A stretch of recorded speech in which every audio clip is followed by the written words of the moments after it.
I just love him so much. And he lifted everybody up. He had such a powerful spirit and love for life, and he brought that to work every single day. Hey. How are you, kid? And as dire as the situation became, he was always positive, and he would say things like, I still believe in Santa Claus. And he came to work while he was doing chemo. I needed that. He wanted to show up and do the job and swing for the fences, as he always said. Gotta think optimistically. Right on. Swing for the fences. All right. I used to play professional baseball, so Days of Our Lives is like a ball club. There you go, Slugger. Okay. All right, put me in, coach. He was kind and loving, and he loved his family. He was their protector, and it was his #1 job. He talked about all of his kids with such pride. We're running lines and trying to get our scenes together, but if the subject was his children or his wife. My wife, Victoria Hogestyn, I've known her since I was 15 and she was 12. He went on, and he would forget that we were running lines.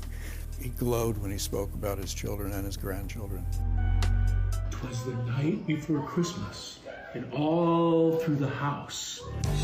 And he also loved his job at Days of Our Lives. To old friends. Old friends. When we formed Black Patch, the detective agency, he came up with this handshake, and it was just so great. You know, you've heard the expression that the show is like family, and it's like coming home. Hey guys, all together too, right? It was at the Emmys. That was the last time I actually saw him in person and spoke to him. Such a great sense of humor. He told me, he said, look, I have got these patches all over my stomach, and they did these tests. He was sort of upbeat about it at first, and then he just turned to me and he said, I don't know. So he knew that something was up. And whenever we texted back and forth, he said, this is a tough mission, partner, but I'm here for it, and I'm going to fight. On with the show, this is it, dun, dun, dun.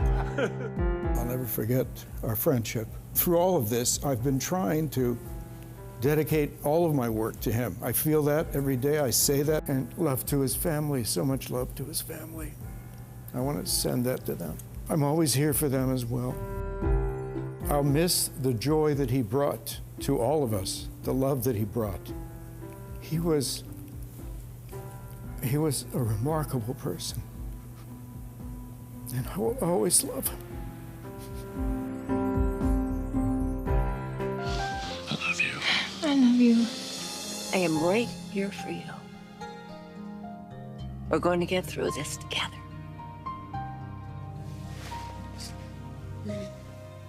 The passage of time evident on screen and now in Deidre's first words about Drake, as she poignantly tells us, for nearly 4 decades, Marlena Evans and I have loved the same man. I started January 10th, 1986. Continuous service. I started 76, so I saw about 10 years before you did. Oh my gosh, did I say that out loud?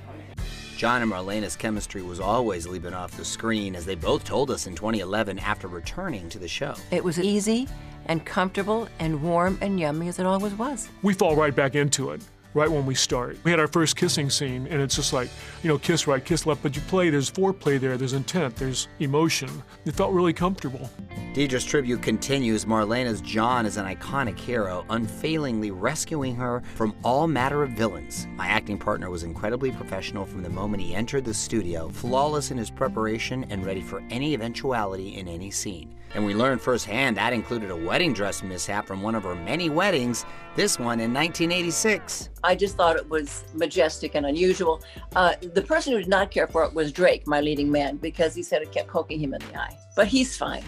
But Deidre makes it clear that while Marlena and John's romance was one for the ages, quote, we always knew that his 2 greatest loves were his family and the Yankees. Victoria and their children were truly the center of his life. Well, You're going to make me cry. Your grandchildren say swing for the fences? And those 4 words, the former baseball player's now legendary mantra, are exactly how Deidre ended her statement, sharing, we will continue, as he always encouraged us, to swing for the fences.